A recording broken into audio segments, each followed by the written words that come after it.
I, 32-year-old female, caught my son, 15-year-old male, cuddling with his friend, 15-year-old male, while they were sleeping in their room. I decided not to wake them up, and I discussed it with my husband, 34-year-old male, and the possibility that our son might be gay came up. While I initially agreed with my husband's suggestion to approach our son when his friend leaves, I later decided that we should just wait until our son was comfortable sharing this with us. My husband argued, saying, "What if he never tells us that he's gay?" I told my husband that if he doesn't tell us that he's gay, then he's probably not. I told him that we should just let our son know that we'll love him regardless, and leave it at that. However, my husband went against our agreement and questioned our son about his intimacy orientation while I was driving my son's friend home. When I returned home, I discovered my son in tears, yelling and accusing me of outing him. I was confused and told my son that I didn't know what he was talking about. My son told me, while he was crying, that his father revealed what I saw and basically coerced him into coming out before he was ready. My son asked me why I would tell his father, and why would I enter his room without his permission. I started crying and told my son that I was sorry and that I loved him and accept him no matter what. My son remained distant and is now refusing to speak to me and his father. When I confronted my husband, I told him that I was angry that he threw me under the bus. He claimed he didn't mean any harm, only shared what I mentioned to our son, hoping it'll make him comfortable about coming out to us. Despite his pleas for forgiveness, I can't help but feel anger towards him, knowing that my son is now feeling hatred for me because of something that I actively tried to prevent. My husband argues that blaming him for our son's emotions is unfair, and told me our son is only going through an emotional phase that will pass. Despite him begging for my son and my forgiveness, telling us that he meant no harm, I'm torn between forgiving him because I blame him for causing our son to be angry with me. ETA. I entered my son's room because I was doing laundry and planning on washing my son's clothes. I did knock to see if they were awake and waited for a response, and when I got no response, I entered. I usually do this when I plan on washing clothes, as I like to do it early in the morning. I've been doing this since my son was 12, and he told me he didn't mind it because he would wake up with clean clothes. When I saw my son and his friend cuddling, I immediately walked out of his room and shut the door. I wasn't thinking straight and should have waited for his friend to leave. Sorry for not mentioning this before. Now, for a few comments before the update. Comment 1. Your husband is the jerk. You did nothing wrong in telling your husband about what you saw. He is your partner. You should confide in him, especially if it's regarding your children. Now, what your husband did was wrong. He should have never approached your son about it, and honestly, he deliberately did it behind your back. He definitely did it on purpose because he knew you would stop him. Your husband owes your son a huge apology. You, on the other hand, didn't do anything wrong. Your son will come around. He's probably just in shock. I'm sure he's thought of how to approach you all about it for a long time, and that's just not what he was expecting. Comment 2. Not the jerk. Yeah, your husband screwed up big time. Your suggestion to wait until your son was comfortable with coming out on his own in his own way was of course correct. Your husband, despite his pleas of innocence, betrayed your trust and your son's privacy. He has created a terrible rift in the family, and it is he who has to fix it between you and your son. He created the mess, and he needs to clean it up. You need to go to your husband with this, and if he doesn't straighten it out right now, he will be spending a lot of cold nights this winter. Now for the update. Hey everyone, it's been a hectic couple of weeks since my last post, and a lot has happened. I know you all were invested in the situation with my son, so I wanted to give you an update. After the confrontation with my husband, things were tense at home. My son was still not talking to either of us, and it was heartbreaking. I remembered how, when he was little, he would come running to me with his problems, and now he was shutting me out. My husband, on the other hand, was trying to make amends, but his efforts seemed to only make things worse. Then one evening, my son's friend came over. I was surprised, because I hadn't seen him since the day I drove him home. He asked to speak with me privately. I learned that he had been through a similar situation with his own parents, and he wanted to help. He shared how he felt when he was outed and how important it was to have support from friends and family. It was a moment that made me realize how much my son needed us to be there for him, even if he wasn't ready to talk. The next day, I decided to try a different approach. I left a note under my son's door, telling him that I was sorry for everything and that I would give him space until he was ready to talk. I also mentioned that his friend had come by and that we were both there for him. It was a small gesture, but I hoped it would show him that I respected his feelings. Surprisingly, that night, my son came down for dinner. It was the first time in weeks. We didn't talk about what happened, but we shared a meal, and it felt like a step in the right direction. My husband tried to join in, but my son was still not ready to forgive him. I could see the pain in my husband's eyes, but I also understood my son's hurt. In the days that followed, my son started to open up a little. He would talk about school and his friends, but he avoided any personal topics. I respected his boundaries and didn't push him. I remembered how, when he was younger, he would take his time to come to me when he was ready to talk about something important. One afternoon, while my husband was at work, my son sat down with me in the living room. It was the first time he initiated a conversation since the incident. He told me about his feelings and how he was struggling with his identity. He wasn't sure about his orientation and felt pressured to label himself. I listened, holding back my own emotions, and reassured him that he didn't need to figure everything out right now. As for my husband, he's been trying to rebuild the trust he broke. He's been reading articles and joining forums to better understand how to support our son. I can tell he regrets his actions deeply, and he's been more considerate about giving our son space. Just yesterday, my son and his friend were laughing in his room, and it was the most beautiful sound. It reminded me of the days when they were younger, playing video games and joking around. It was a moment that gave me hope that things were slowly getting better. My husband and I have also started to communicate more. We've had long discussions about how to handle things differently in the future and how important it is to support each other as parents. It's been a learning experience for both of us, and I believe it's brought us closer in some ways.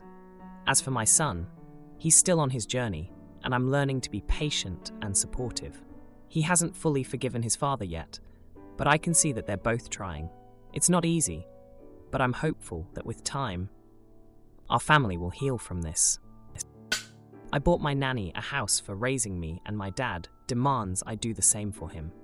Oh boy, he lives to regret it. So I, a 30-year-old woman, recently bought a house for my former nanny. My entire childhood, I was raised by my nanny Jane, as my mom was the breadwinner, and my dad wasn't in the picture at all. Jane attended every after-school activity, graduation, and parent-teacher conference. Jane basically raised me, and I see her as my second mom. My mom employed Jane as a nanny housekeeper from when I was 2 until I was 28, when my mom passed away due to cancer. As a result, I inherited everything. My mom was a successful surgeon with her own practice, and my grandparents left her with a few properties in her home country. I have since rented the properties out, giving me a good rental income. Well, after my mom passed away, Jane was there for me. She helped me make all of the funeral arrangements and contact relatives from my mom's home country. After she helped me through this difficult time, I wanted to do something nice to thank Jane.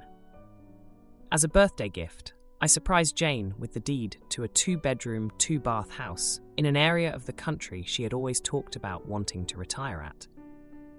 Jane tried to decline the gift, saying it was too much, but I told her she was like a second mother to me and that this was the least I could do for her as thanks for raising me. Well, somehow word got back to my dad that I had bought a house for Jane, and he turned up at my mom's old practice demanding to talk to me. I didn't even know who the man was, as I've seen him less than 20 times in my entire life. He claimed to be my father and yelled at me for buying a house for a stranger over someone who is family, and says he and his family of 5 have been struggling financially. He even had the audacity to say that I should buy a house for him and my half-siblings, whom I have never met, because they are my blood family and I owe it to them. I laughed in his face and told him that Jane had been far more involved in my life growing up than he ever had, and that I didn't care if he was struggling financially. Security then escorted him to his car and made sure he left the property. My dad's side of the family has now been trying to reach out through Facebook. Complete strangers who I've never met are saying I'm a jerk and that my mom never let him be part of my life. I know this is false, since I remember my mom calling him over the years, asking him to pick me up on the weekends to spend time with me, and he never did. I tried to talk with my friend Aidan, a 34-year-old man, about this problem. He recently reconnected with his dad, whom he hadn't seen since he was 6, due to his dad being incarcerated. Aidan told me that my dad probably had a good reason for abandoning me, and that I'm the jerk, because some people don't even have dads. I reminded him I was one of those people, and now he's refusing to talk to me. So Reddit, am I the jerk? Now, for a few comments before the update. Comment 1, not the idiot. You did a kind and generous thing. Jane deserved it for being like a second mother to you and being there for you during difficult times. Your father doesn't have the same claim as her. Family is about the relationships and connections we build, not just biological ties. Don't feel bad about prioritizing the people who have been there for you, regardless of blood relations. Comment 2, not the idiot. Aidan is projecting. His dad was unable to take care of him because he was incarcerated. Your dad was free, but taking care of his second family, and you only became important when he heard you got rich and are generous. Now, for the update. Hey everyone, thanks for all the comments on my last post. It's been a wild week, and I've got quite the update for you all. After the whole confrontation with my dad at my mom's old practice, things didn't calm down. In fact, they got even more intense. My dad's family kept bombarding me with messages on Facebook, trying to guilt-trip me into helping them out. They were sharing stories about how my dad was always talking about me and how he regretted not being there. But I knew better. I remembered all the times my mom tried to get him involved, and he just wasn't interested. In the midst of all this, Jane called me. She was worried about the whole situation. She's always been protective of me, just like she was when I was a kid. I remember when I was 10, and I fell off my bike. She was the one who patched me up and comforted me, not my dad. Jane told me she had a talk with my dad. She said she couldn't stand by and watch him try to manipulate me. I was shocked. Jane, sweet and gentle, had confronted my dad. She told him about all the years she raised me, all the moments he missed, and how he didn't have any right to demand anything from me. Meanwhile, Aidan and I were still not talking. I missed my friend, but I couldn't believe he took my dad's side. It hurt, especially since Aidan knew all about my childhood. He was there when I waited for my dad to show up for my 16th birthday, and he never did. Aidan was the one who stayed with me all night, eating the cake that was supposed to be for my dad and me. But then, 2 days ago, Aidan showed up at my door. He apologized. He said he had been thinking about his own situation with his dad and realized he was projecting his feelings onto me. He admitted he was wrong and that he should have supported me. It was a relief to have my friend back. The biggest shock came yesterday. My dad showed up again, this time at my house, but it wasn't like last time. He was calmer and he actually wanted to talk. He told me that after Jane had spoken to him, he started to see things differently. He said he was sorry for not being there for me and that he was wrong to ask me for a house. He admitted that he was just desperate and didn't know what else to do. I didn't know what to say. I was angry, but a part of me felt sorry for him. I told him that while I appreciated his apology, it didn't change the past. I said I needed time to process everything. He nodded, understanding, and left without another word. It was a lot to take in. I never expected an apology from him, and I'm still not sure how I feel about it. As for Jane, she's been settling into her new house. She sent me pictures of the garden she's starting. It's full of roses and daisies, her favorites. She's happy, and that's all I ever wanted for her. She's planning to have a small housewarming party next month. And I can't wait to see her in her new home, surrounded by the life she's built for herself. My American in-laws ignored me for a week and then sister-in-law throws tantrum on my wedding day. Now she and her husband hold the video hostage. Oh boy. Some short background. I, 27-year-old female, am from the UK, while my husband, 38-year-old male, is from the US. We've been doing long distance for 2 years at this point, where he comes to visit, and we were saving up for me to visit there. However, it's expensive and my son has school, which, if you've been on holiday in term time, you know it's 1,000 times more expensive than not. I've met my in-laws over video calls, but not in person until a week before my actual wedding. In contrast, I had met my husband at least 10 times in those 2 years of us dating, with him staying with me for 2 weeks or longer each time. When I got to America and we finally met the family, it was hard, because they claimed they wanted to get to know me so many times, but none of them actually tried to make conversation with me. They didn't ask questions, and they were all talking about things I had no idea about, such as sports or something I couldn't even try to engage in.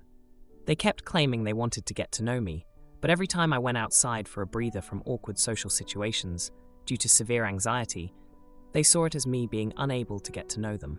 I felt ignored and invisible. The wedding day itself went great.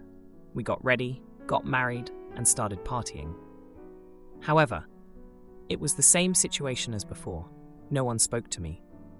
The only people who actually had conversations with me were my friends, and we went outside together while she had a smoke because I didn't want to be alone. My husband and I spent most of our time together, and around 8 p.m. my friend left. No one was speaking to me or my husband much at that point. Then, 9 p.m. rolls around, and I get out of my dress and start trying to pack things up, so there wouldn't be much to be done at the end of the night. Well, that's when my sister-in-law, 48-year-old female, realizes we're leaving. Meanwhile, my husband is currently playing with my 5-year-old son and his cousin, too preoccupied to hear his sister scream at me, asking if we're leaving. She was in severe shock. She screamed at me 3 times until she then stormed out and threw a tantrum. My husband tried to go and calm her, but that didn't work.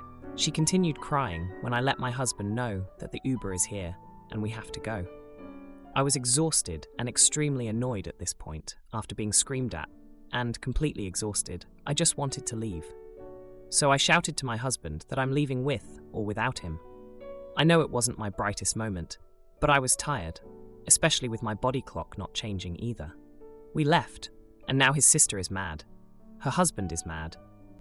And her husband confiscated the wedding video he took of us.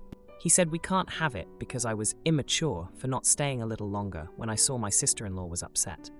I do understand her being upset, but at the same time, couldn't she have pulled us aside and had a civil conversation with us, rather than screaming at me and throwing a tantrum like a child? Now for a few comments before the update. Comment 1. Not the idiot. It's your husband's problem to deal with too. Congratulations on your wedding. Onwards and upwards from here. Comment 2. I do understand her being upset. Could you explain it to me, because I sure don't? Now for the update. Hey Reddit, it's been a month since my last post about my wedding drama, and oh boy, do I have an update for you. Buckle up, because things have gone from bad to worse. So after the whole fiasco with my sister-in-law, things cooled down for a bit. My husband and I tried to reach out to her and her husband to smooth things over, but they were having none of it. They were still holding the wedding video hostage, and every attempt at communication ended in them rehashing the same argument about how I disrespected them by leaving early. Now, here's where it gets juicy. Remember how I mentioned my husband was playing with my son and his cousin during the wedding? Well, turns out that cousin is actually my sister-in-law's son, and he's been having a tough time at school. He's been bullied, and my husband has been a sort of mentor to him, which is why they were so close at the wedding. My sister-in-law, however, took my husband's attention to her son as him choosing our side of the family over hers, which added fuel to her fiery temper. But wait, there's more. My husband's brother, who's always been the peacemaker in the family, tried to intervene.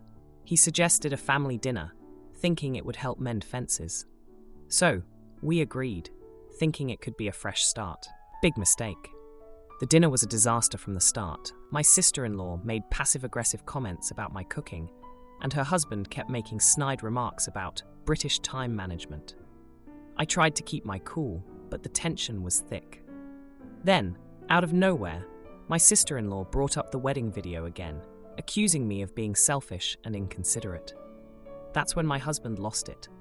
He stood up for me, telling them that their behavior was out of line and that they were the ones being immature. This led to a shouting match, with everyone airing their grievances. It was like a scene from a reality TV show, except there were no cameras, just a lot of hurt feelings. In the midst of the chaos, my son, who's been struggling with all the tension, started crying. That was the last straw for me. I grabbed my son, told everyone that this wasn't the environment I wanted him to be in, and we left. My husband followed shortly after, and we haven't spoken to his sister or her husband since. Now here's the kicker. A few days after the disastrous dinner, my husband's brother came over to apologize for how everything went down. He confessed that he knew his sister had been struggling with some personal issues and that she probably took it out on us. He also revealed that she's been seeing a therapist, which none of us knew about. Feeling a bit guilty, I suggested to my husband that maybe we should give her another chance, considering she's going through a tough time. But he's not having it. He's fed up with her behavior and thinks she's using her personal issues as an excuse to treat us poorly. So now, we're stuck in this weird limbo. My husband is torn between his loyalty to his family and his need to protect our little unit. And I'm caught in the middle, trying to be supportive, but also feeling like an outsider in this family drama. To top it all off, my son has been asking about the wedding video, wanting to see himself dancing and playing with his new cousin. It breaks my heart that we can't show him those memories because of this ongoing feud. If you liked this video, you'll probably like these too. Also, while you're here, please consider subscribing. It's your support that keeps this channel alive and allows me to make better and longer videos. Have a great day.